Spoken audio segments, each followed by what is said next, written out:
រូបភាពដែលលោកអ្នកកំពុងឃើញនេះជាក្បួនចាបងប្អូនខ្មែរអ៊ីស្លាមរួមជាមួយនឹងការបប្រគំនៅភ្លេងខ្មែរអ៊ីស្លាមនិងប្រតិភូចំនួន90រូបនៅក្នុងការចូលរួមដង្ហែព្រះបរមសពព្រះករុណាព្រះមហាវីរក្សត្រផែនជាបន្តបន្ទាប់នេះដែលកំពុងតែធ្វើដំណើរគឺជាផែន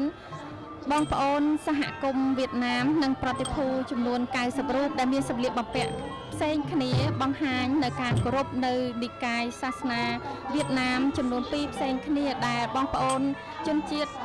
វៀតណាមទាំងអស់នេះកំពុងតែរស់នៅលើទឹកដីនៃព្រះរាជាណាចក្រកម្ពុជាផងដែរក្បួនជាបន្តគឺជាក្បួនរបស់សមាជិកព្រឹទ្ធសភារដ្ឋសភានិងរាជរដ្ឋាភិបាលនៅក្នុងក្បួនในផែនទី5នេះដែរក៏យើងសង្កេតឃើញរថយន្តចំនួន2គ្រឿងដែលបាន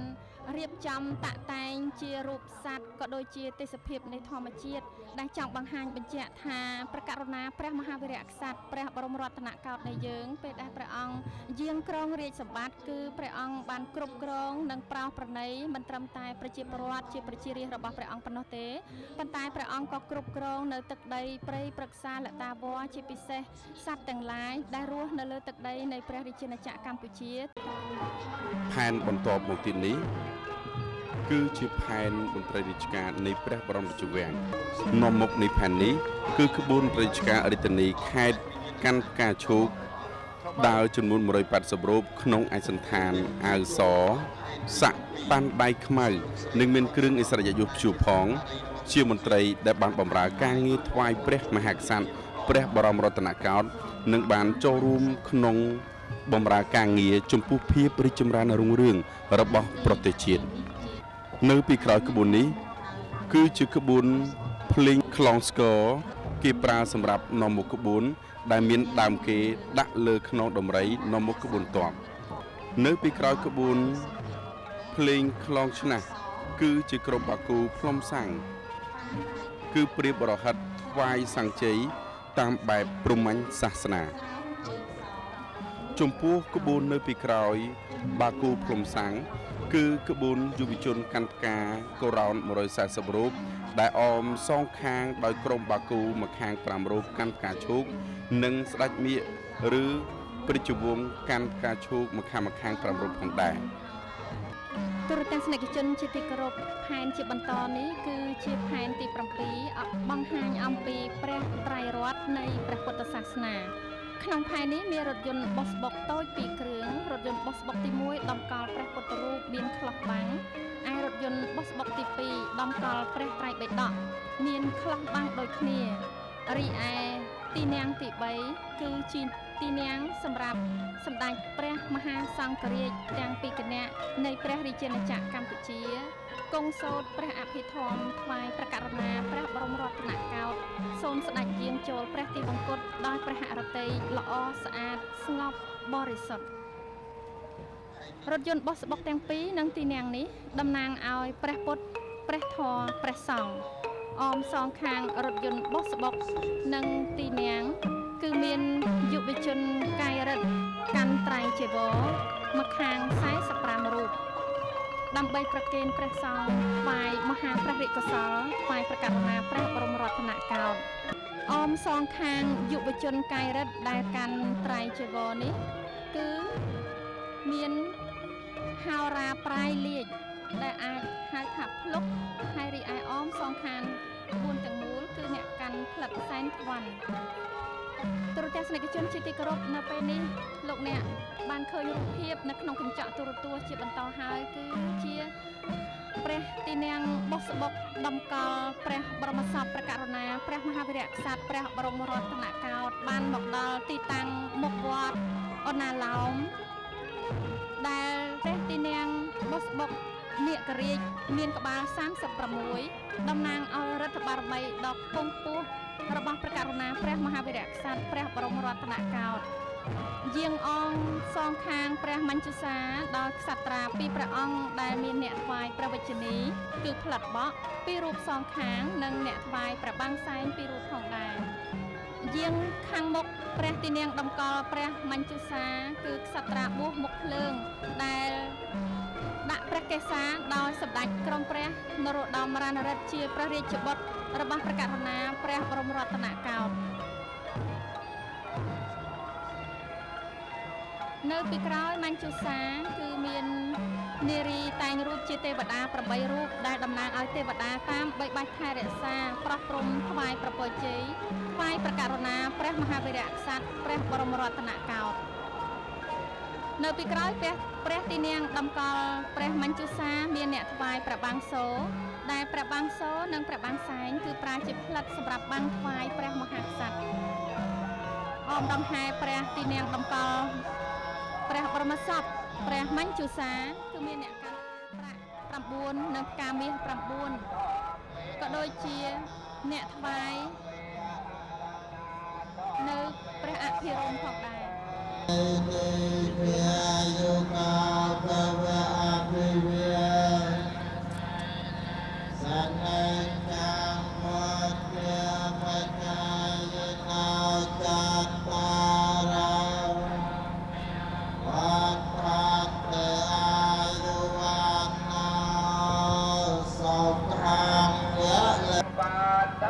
ទូរទស្សនិកជនជាទីគោរពនៅពេលនេះព្រះសង្ឃបានស្វាធ្យាយព្រះសតបករបាំងស្គរនៅមុខទីលានវត្តអណាឡោមចប់រួចរាល់ការថ្វាយនៅព្រះសតបករបាំងស្គរនេះគឺតាមជំនឿក្នុងព្រះពុទ្ធសាសនាតាមរយៈព្រះសង្ឃកុសលផលបុណ្យដែលកូនចៅធ្វើនឹងបានទៅដល់បុព្វការីជនដែលបានចែកឋានដូច្នេះហើយរាល់ពិធីបុណ្យជូនកុសលដល់អ្នកដែលបានចែកឋានគឺតែងតែមានព្រះសង្ឃស្វាធ្យាយព្រះសតបករឬក៏បាំងស្គរហើយនៅពេលនេះការស្វាធ្យាយថ្វាយព្រះសតបករបាំងស្គរចំពោះព្រះបរមសពព្រះករុណាព្រះមហាវីរក្សត្រព្រះបរមរតនកោដ្ឋដើម្បីថ្វាយព្រះរាជកុសលដល់ព្រះអង្គសូមព្រះអង្គបានយាងទៅកាន់ឋានព្រះបរមសុខទូរទស្សនិកជនជាទីគោរពយាងដង្ហែពីក្រោយព្រះទីណាងតម្កល់ព្រះបរមសពព្រះករុណាព្រះបរមរតនកោដ្ឋគឺជាព្រះទីនាងដែលតម្កល់ក្លឹមច័ន្ទដើម្បីយកទៅប្រារព្ធក្នុងពិធីថ្វាយព្រះភ្លើងព្រះករុណាព្រះមហាវីរក្សត្រព្រះបរមរតនកោដ្ឋដែលអមដង្ហែក្លឹមច័ន្ទនៅក្នុងឱកាសនេះដែរគឺមានព្រះសង្ឃគង់ដែលមានទាំងគណៈធម្មយុត្តកនិកាយនិងព្រះសង្ឃមហានិកាយផងដែរនៅពីខាងក្រោយព្រះទីនាងតម្កល់ក្លឹមច័ន្ទគឺជាព្រះទីនាងសវណ្ណហង្សហើយនៅលើព្រះទីនាងសវណ្ណហង្សគឺមានសម្ដេចអគ្គមហាពញាចក្រីហេងសំរិនសម្ដេចអគ្គមហាសេនាបតីតេជោនាយករដ្ឋមន្ត្រីសម្ដេចជាវាំងវរៈវៀងជ័យអធិបតីស្រង្គៀគង់សំអល់និងឯកឧត្តមសាយឈុំអនុប្រធានទី1ព្រឹទ្ធសភាតំណាងឲ្យសម្ដេចអគ្គមហាធម្មពោធិសាលជាស៊ីមបន្តនេះទៀតគឺជាព្រះទីនាងនាគដែលព្រះទីនាងនាគនេះគឺដើម្បីថ្វាយដល់ព្រះរាជវង្សានុវង្សដែលទ្រង់យាងដង្ហែនៅក្នុងក្បួនដង្ហែព្រះបរមសពនេះផងដែរហើយទ្រង់សុទ្ធតែមានប្រជជនចាស់មិនអាចយាងដោយប្របាទបានចាសសូមគោរពទូរទស្សនិកជនជាទីមេត្រីខណៈនេះក្បួនដង្ហែព្រះបរមសពព្រះបរមរតនកោដ្ឋកំពុងតែធ្វើដំណើរសន្សំមកកាន់ទីរមណីយដ្ឋានប្រវត្តិសាស្ត្រវត្តភ្នំហើយខណៈនេះព្រះសង្ឃចំនួន90ព្រះអង្គក៏កំពុងរងចាំធ្វើស្វាធ្យាយសតបករថ្វាយព្រះបរមសពព្រះបរមរតនកោដ្ឋផងដែរនេះខ្ញុំសូមជម្រាបផងដែរថាក្បួនដង្ហែព្រះបរមសពព្រះបរមរតនកោដ្ឋគឺមានចំនួន11ផែនដែលមានកម្លាំងសរុបចំនួន4959នាក់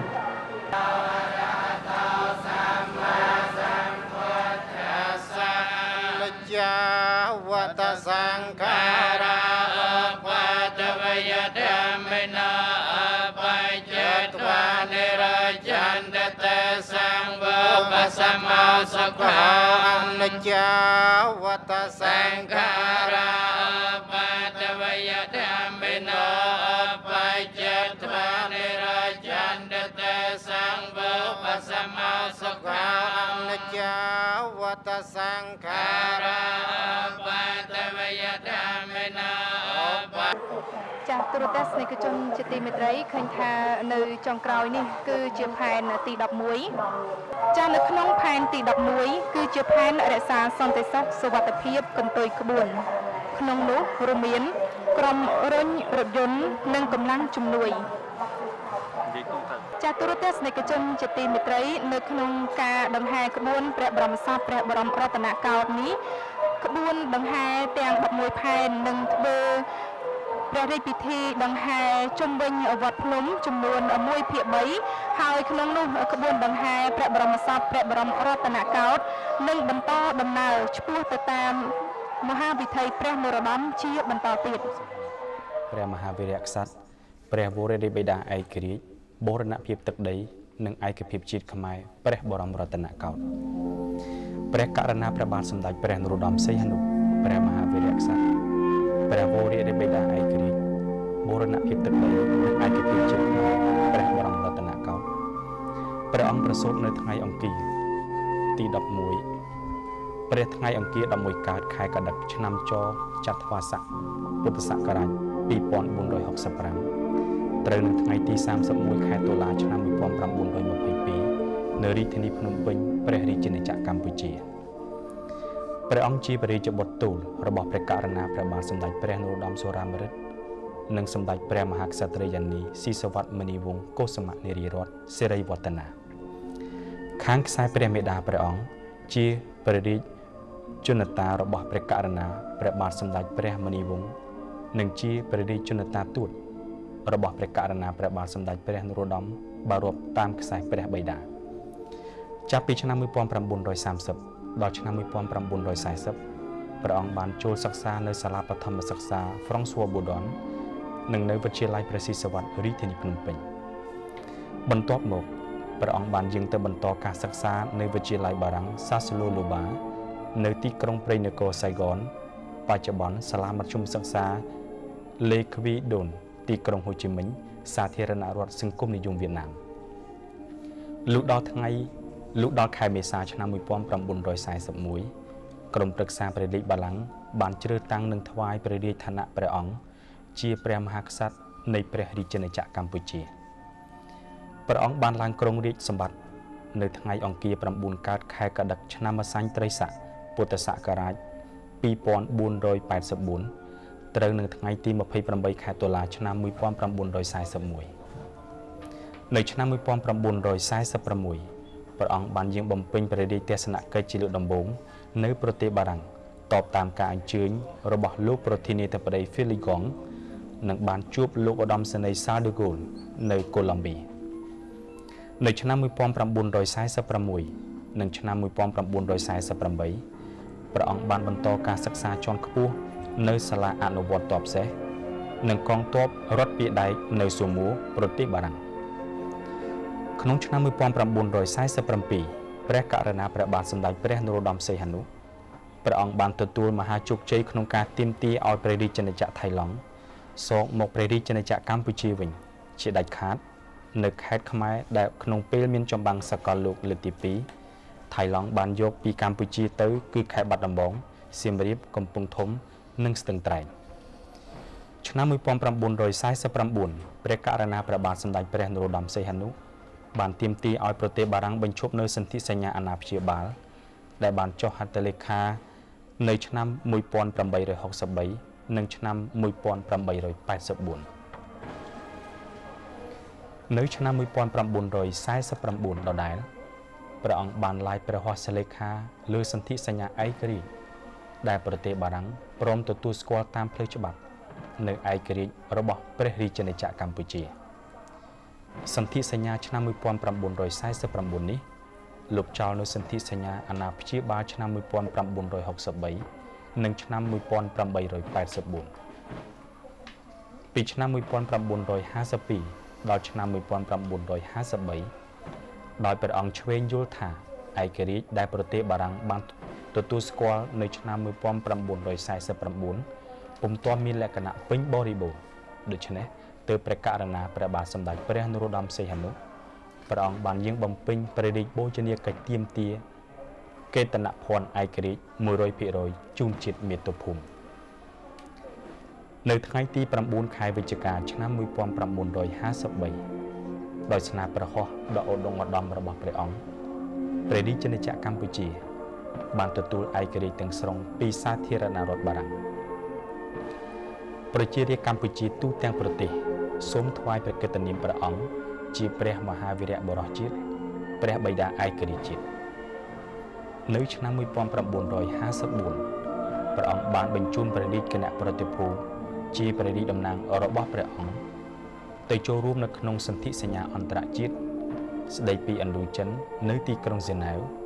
ដែលមានប្រទេសកម្ពុជាចូលរួមក្នុងឋានៈជារដ្ឋឯករាជ្យនិងឯកភាពជាតិនៅថ្ងៃប្រហោះ10កើតខែផលគុណឆ្នាំមមីឆស័កពុទ្ធសករាជ2497ត្រូវនឹងថ្ងៃទី30ខែមីនាឆ្នាំ1955ព្រះករុណាព្រះបាទសម្ដេចព្រះនរោត្តមសីហនុព្រះអង្គបានដាក់រាជថ្វាយព្រះករុណាព្រះបាទសម្ដេចព្រះនរោត្តមសុរាម្រិតជាព្រះបិតាព្រះករុណាព្រះបាទសម្ដេចព្រះនរោត្តមសុរាម្រិតព្រះអង្គបានប្រទានចំពោះព្រះករុណាព្រះបាទសម្ដេចព្រះនរោត្តមសីហនុនៅព្រះបរមងារជាសម្ដេចព្រះឧបយុវរាជនៃព្រះរាជាណាចក្រកម្ពុជាថ្ងៃទី23ខែមីនាឆ្នាំ1955ព្រះករុណាព្រះបាទសម្ដេចព្រះនរោត្តមសីហនុព្រះអង្គបានបង្កើតចលនាសង្គមរាស្ត្រនិយមដែលមានគណបកជាច្រើនចូលរួមនៅក្នុងចលនានេះពីថ្ងៃទី18ដល់ថ្ងៃទី24ខែមេសាឆ្នាំ1955ព្រះករុណាព្រះបាទសម្ដេចព្រះនរោត្តមសីហនុព្រះអង្គបានចូលរួមក្នុងសន្និសីទកំពូលអាហ្វ្រិកអាស៊ីលើកទី1នៅទីក្រុងបាន់ដុងប្រទេសឥណ្ឌូនេស៊ីហើយនៅទីនោះព្រះអង្គបានប្រកាសពីនយោបាយអព្យាក្រឹតក្នុងឯករាជ្យទាំងស្រុងនិងសន្តិសហវិជ្ជមាននៃព្រះរាជាណាចក្រកម្ពុជាជាមួយបណ្ដាប្រទេសទាំងអស់ដោយមិនគិតពីមនោគមវិជ្ជាឡើយព្រះអង្គបានជួបជាលើកដំបូងជាមួយនឹងលោក Jawaharlal Nehru នាយករដ្ឋមន្ត្រីឥណ្ឌាលោក Gamal Abdel Nasser ប្រធានាធិបតីសាធារណរដ្ឋអារ៉ាប់រួមលោក Ahmed Sukarno ប្រធានាធិបតីឥណ្ឌូនេស៊ីលោក Chu Enlai នាយករដ្ឋមន្ត្រីនៃសាធារណរដ្ឋប្រជាមានិតចិនថ្ងៃទី11ខែកញ្ញាឆ្នាំ1955ព្រះករុណាព្រះបាទសម្ដេចព្រះនរោត្តមសីហនុព្រះអង្គបានទទួលមហាជោគជ័យក្នុងការបោះឆ្នោតរដ្ឋសភាដោយទទួលបានការគាំទ្រពីប្រជារាស្ត្រខ្មែរច្រើនលើសលប់ព្រះអង្គបានទទួលព្រះរាជឋានៈជានាយករដ្ឋមន្ត្រីហើយក្នុងព្រះឋានៈជាប្រមុខរដ្ឋនៃប្រជារាស្ត្រខ្មែរព្រះអង្គបានបំពេញព្រះរាជកិច្ចដឹកនាំដើម្បីអភិវឌ្ឍព្រះរាជាណាចក្រកម្ពុជាជាទូទៅនៅក្នុងគ្រប់វិស័យនៃការកសាងជាតិរបស់ព្រះអង្គជាពិសេសការលើកស្ទួយនារីឲ្យមានសិទ្ធិស្មារភាពនិងបុរសក្នុងការងារថ្ងៃទី14ខែកញ្ញាឆ្នាំ1955ក្រោមព្រះរាជកិច្ចដឹកនាំរបស់ព្រះករុណាព្រះបាទសម្ដេចព្រះនរោត្តមសីហនុប្រទេសកម្ពុជាបានចូលជាសមាជិកនៃអង្គការសហប្រជាជាតិនៅឆ្នាំ1956នៅរីយូនីនៃសាធារណរដ្ឋសហព័ន្ធសង្គមនិយមយូហ្គោស្លាវីព្រះករុណាព្រះបាទសម្ដេចព្រះនរោត្តមសីហនុព្រះអង្គបានក្លាយជាព្រះបិតាស្ថាបនិកទី5ចលនាមិនចូលបក្សសម្ព័ន្ធដោយបានឡាយព្រះហស្ថលេខាលើធម្មនុញ្ញនៃចលនាមិនចូលបក្សសម្ព័ន្ធបន្ទាប់ពីអ្នកផ្ដួចផ្ដើមគំនិតដ៏សំខាន់4រូបទៀតលោក Joseph Broz Tito ប្រធានាធិបតីយូហ្គោស្លាវីលោក Jawaharlal Nehru នាយករដ្ឋមន្ត្រីឥណ្ឌាលោក Ahmed Sukarno ប្រធានាធិបតីឥណ្ឌូនេស៊ីនិងលោក Gamal Abdel Nasser ប្រធានាធិបតីសាធារណរដ្ឋអារ៉ាប់រួម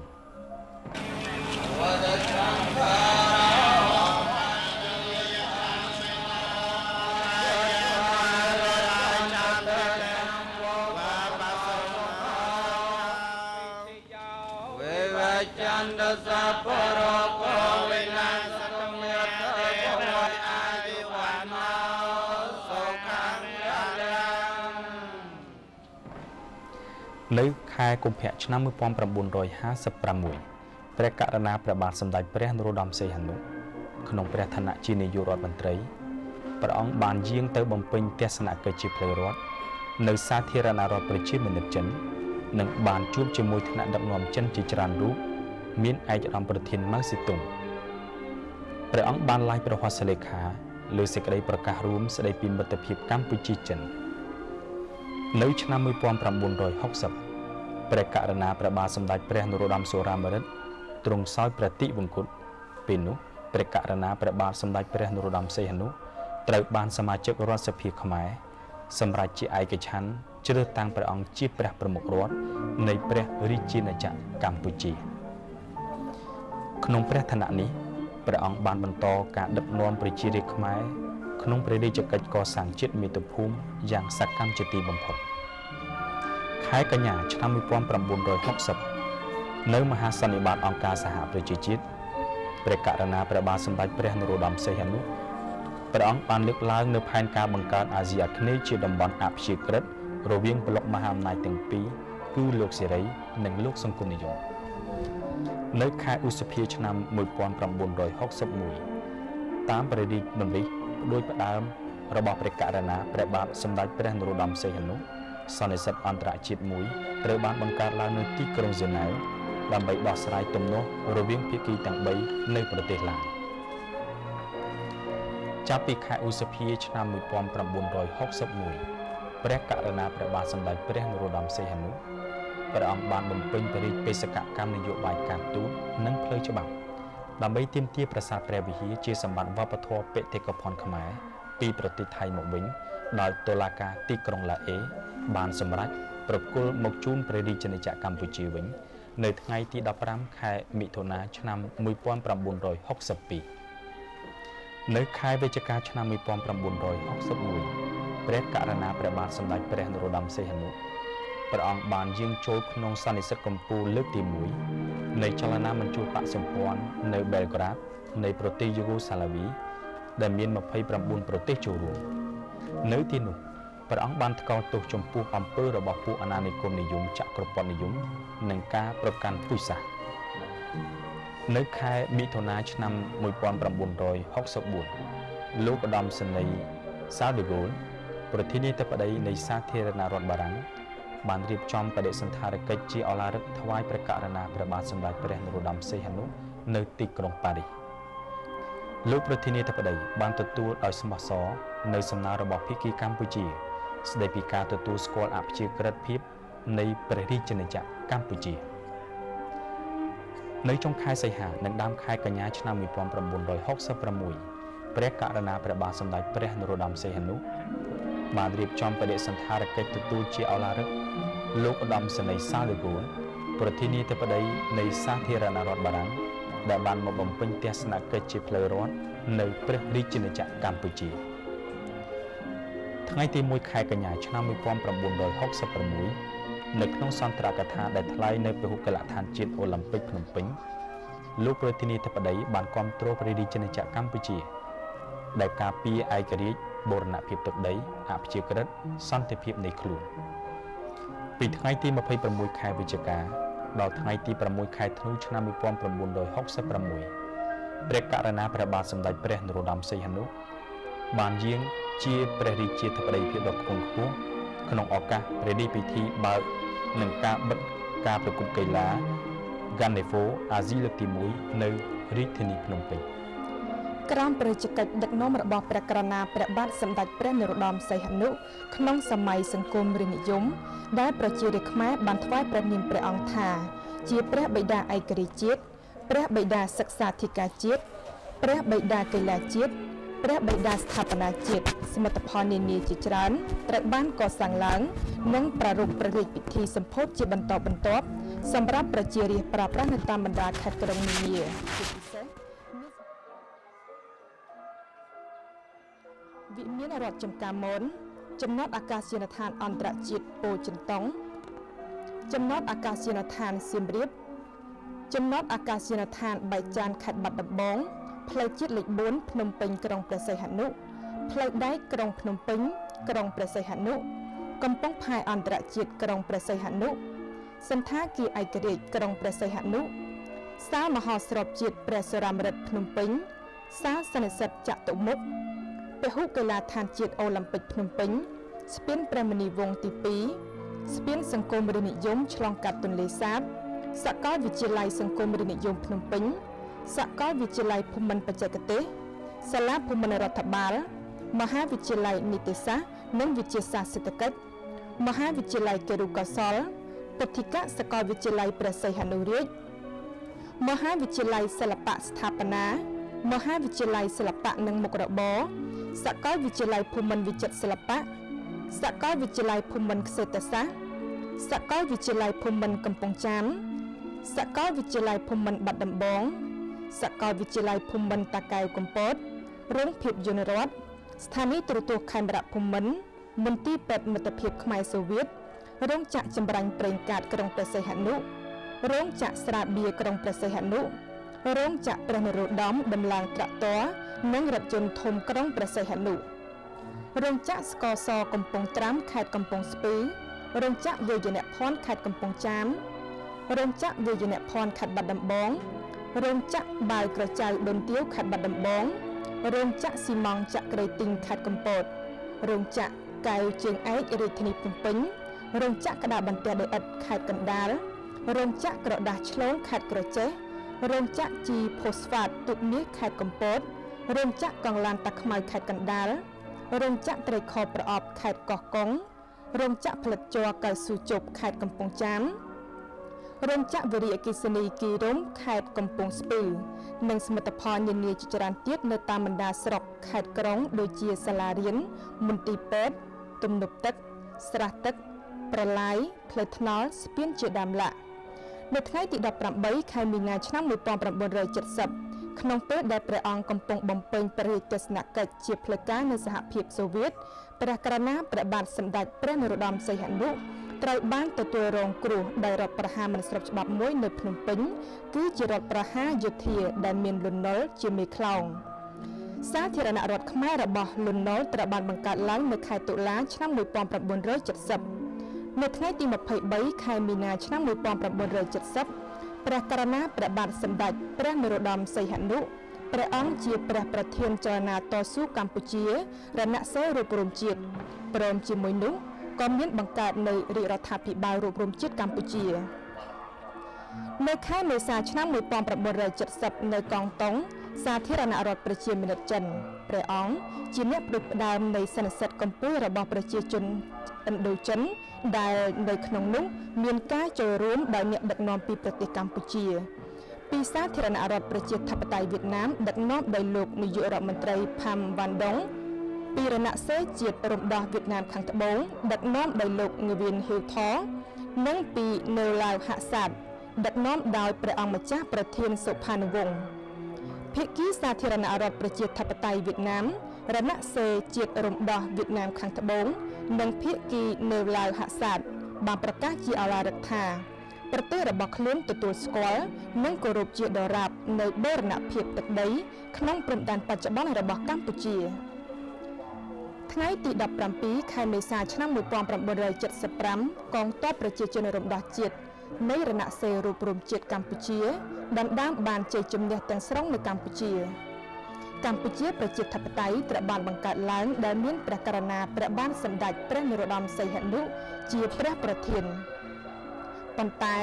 នៅខែមេសាឆ្នាំ1976ព្រះអង្គបានសពព្រះរាជហឫទ័យលាលែងមុខងារជាព្រះប្រធាននៅកម្ពុជាប្រជាធិបតេយ្យនេះហើយត្រូវពួកខ្មែរក្រហមឃុំឃាំងព្រះអង្គនិងសម្ដេចព្រះមហាក្សត្រីព្រះវររាជមាតាជាតិខ្មែរព្រមទាំងធ្វើគុតព្រះរាជបុត្រាបុត្រីមួយចំនួនផងនៅថ្ងៃទី11រោចខែអាសត់ឆ្នាំរោងចត្វាស័កពុទ្ធសករាជ2556ត្រូវនៅថ្ងៃទី10ខែវិច្ឆិកាឆ្នាំ2012វេលាម៉ោង 13:00 សម្ដេចព្រះមហាសង្ឃរាជទាំងពីរគណៈនិងសម្ដេចសង្ឃទាំង10ព្រះអង្គបានប្រជុំថ្វាយព្រះបរមបច្ឆមរណនាមជាព្រះបរមរតនកោដ្ឋថ្វាយព្រះបរមសពព្រះករុណាព្រះមហាវីរក្សត្រព្រះករុណាជាម្ចាស់ជីវិតតម្កល់លើត្បូងបានសពព្រះហឫទ័យឡាយព្រះរាជក្រឹត្យថ្វាយព្រះបរមបច្ឆមរណនាមនេះនៅក្នុងថ្ងៃដដែល